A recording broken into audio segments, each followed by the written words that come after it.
Welcome to the program. Big breaking news tonight, and it all has to do with the disappearance and murder of JJ and Tylee, the children of the so-called doomsday cult mom, Lori Vallow Daybell. We were talking all week about the remains being found in the backyard of Chad Daybell. Well, tonight, just before going on air, this probable cause affidavit was released, and in the pages here are details about the investigation, details about how investigators were putting this case together, how they went to the backyard of Chad Daybell, who was there, and the status of those remains and what happened to those two children.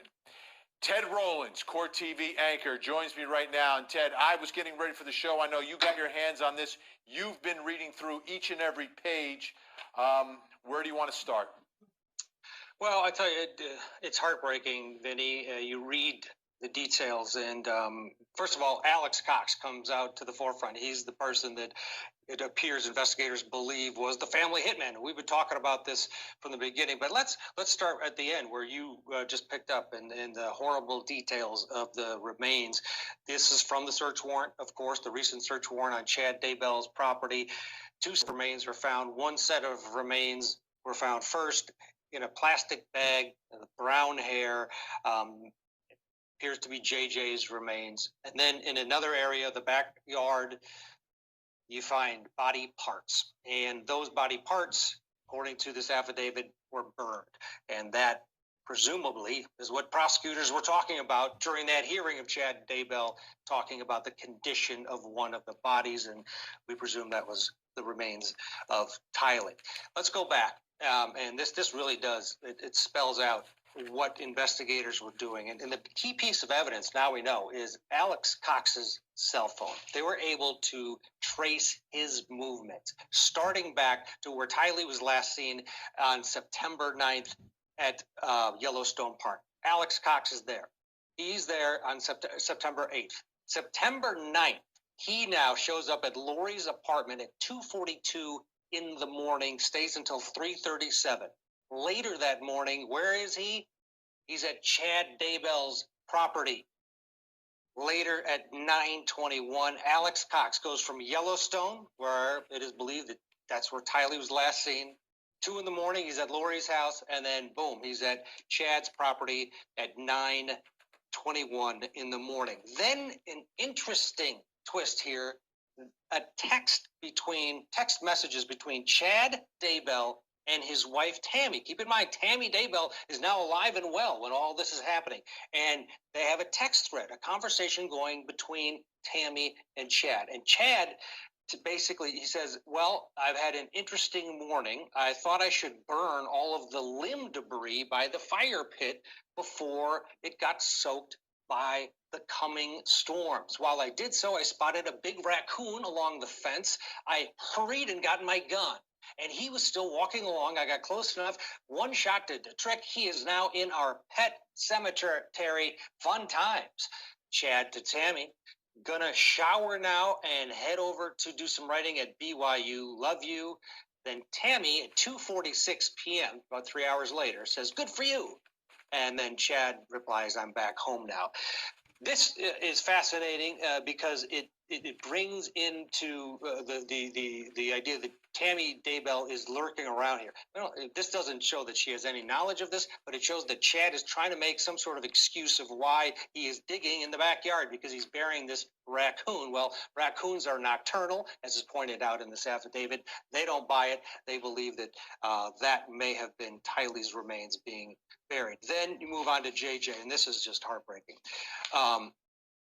9/22, September 22nd, Melanie Gibb, friend of Lori, she lays eyes on JJ. She's staying with Lori in Rexburg.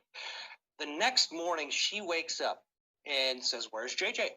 And Lori says that he was crawling around. Of course, now Lori's told his friend Melanie Gibb, that JJ's a zombie. He was crawling around on the kitchen cabinetry like a zombie. I had Alex come to get him. Sure enough, Alex's cell phone on September 23rd, the next day, is back at Chad Daybell's property, presumably, again, disposing of the remains of JJ. Vinny, a lot here.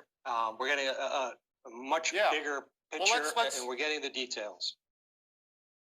Yeah, let's back up a little bit now. Okay, let's again, the time frame we're talking about here. So Tylee looks like she's the first one whose life is taken, right? And then they think it's September 9th.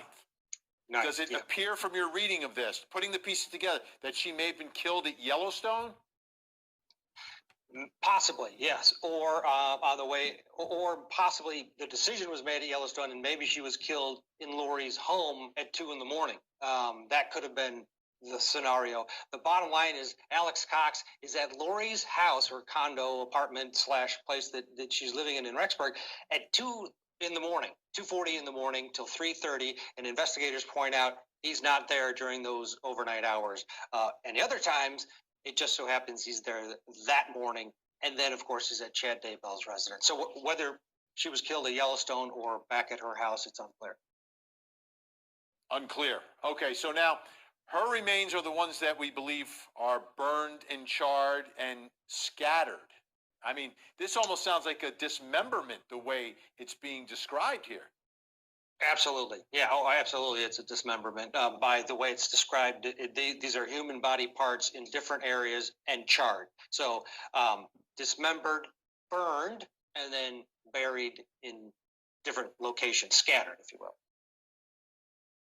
And the cover story by Chad, because his wife of 2 decades is still alive, the cover story by Chad through his communications on burning limbs, not meaning limbs from a human being, but meaning tree limbs, like you would have a bonfire, or you would burn the extra limbs in your yard when you have property like this. So that accounts for the fire.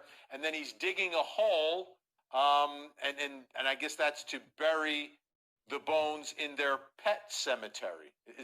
Am I reading all this right? Right, and the excuse to Tammy is, the reason I'm out there digging is because this raccoon came upon me and I ran to get my gun and I shot him with one shot. Yeah, this is an excuse. When I first read this and he said bury the limbs, I was thinking human limbs and thinking Tammy was in on it. Clearly, that's not the case. Yeah, I can't imagine Tammy had anything to do with this. She had nothing to do with this. No, absolutely. Let's bring Julie Grant in. Julie Grant is with us, Court TV anchor. Let's bring her into this conversation because this is huge. Breaking news. Julie, I don't even have a question. I just want your reaction to what we are learning tonight from this affidavit. Vinny and Ted, it is far more sickening than I ever imagined this could be. And one thing that did prove to be true, something we sort of speculated about based on, educated, logical, legal reasoning, was that Alex Cox might have been involved in this and perhaps had to die for that reason. Where do I even begin? First of all, I think to begin with, them unsealing this affidavit, right, on a Friday. Now we're learning all of these details. And before, all we had to look at was that criminal complaint with the 2 counts. And what Ted just reported from the unsealed affidavit really makes sense. It correlates with the way the charging was done. If we look at those counts, count number 1 of that complaint alleges that Chad Daybell did willfully conceal and or did aid and abet another person to willfully conceal remains. And the date goes from September 22nd to June the 9th. So we know JJ was last seen on September 22nd. That would make sense there. Ted was reporting how it seems that it's probably Tylee's body that was mutilated and burned. That makes sense with what's in the criminal complaint. Count number 2, the language is very different. It alleges that Chad Daybell did willfully destroy, alter, and or conceal human remains, and or did aid and abet another to willfully destroy and or conceal human remains, knowing that human remains were about to be produced and or discovered as evidence in a felony proceeding. The date span, September 8th to June 9th. Tylee was last seen at Yellowstone National Park on September the 8th. So it seems to me all of this correlates with what we knew in that complaint. And it seems that count number 1 pertains to JJ, count number 2 pertains to Tylee. And perhaps this is a federal case if she was kidnapped at Yellowstone National Park, Vinny. Yeah, that's another big part of this. So let's take for a second what we're learning here, and we'll go through more of it. But these charges, no one's being charged with murder yet. And it's obvious to me from this investigation these children were murdered. But it seems like the man who is responsible for physically taking the lives of these 2 children, Uncle Alex Cox, he's dead. He is dead. He will never be tried for this. He will never be charged for this. He is dead. So what do investigators do? How do they tie, or can they tie, Lori Vallow, Daybell, and Chad to the murders of these 2 children? Or are they going to get away with Chad just getting rid of the bodies, just burning and burying these bodies and pointing the finger at Alex? If I may, Vinny, 3 words: murder for hire. If Alex Cox was the hitman, then believe you me, I bet investigators can charge Lori Vallow Daybell and Chad Daybell for something called murder for hire if they have the evidence to prove that they had this character remove the children from the park, the home, wherever, help in the disposing of the remains, whatever he may have done. Believe me, they are going to try to do everything they can to get these 2 on the hook for it. So they're certainly not out of the woods yet. And I bet that's probably what we're going to be seeing next is a charge that resembles something like that. Ted, the evidence they're using here, Alex Cox's cell phone is huge. It's the pings, placing him in different spots at specific times. Extremely compelling. I wonder if there's any sort of digital communication that would tie all 3 of them together into the planning of this, into the execution of taking the lives of these 2 children. But I'm thinking if it existed, it probably would have been in here. Possibly, unless they are keeping that for the next step here. If they do have communication, maybe with secret email accounts or something that they have, burner phones, etc., those sometimes take time to analyze. If depending on if they have them and if they've been able to analyze them. There has to be something, right? Because the second search seems so focused. I just believe that there's more here, and it's just a matter of time. They have time on their sides. I do believe they're going to connect all these dots. It's very clear what happened, right? And in fact, the narrative is so compelling that I think the jury would buy it. That yes, these 2 had to have part of it. I mean, one of the other things that came up in this affidavit, this Melanie Gibb, I mean, she this is heartbreaking. She at one point says that she's on the phone with Lori, and Lori says that Tylee is a zombie, and Tylee is in the background, and she says, "Mom, not me, Mom." Tylee's heard her talk about zombies before, and she knows what that means. It means that their body's possessed by a spirit.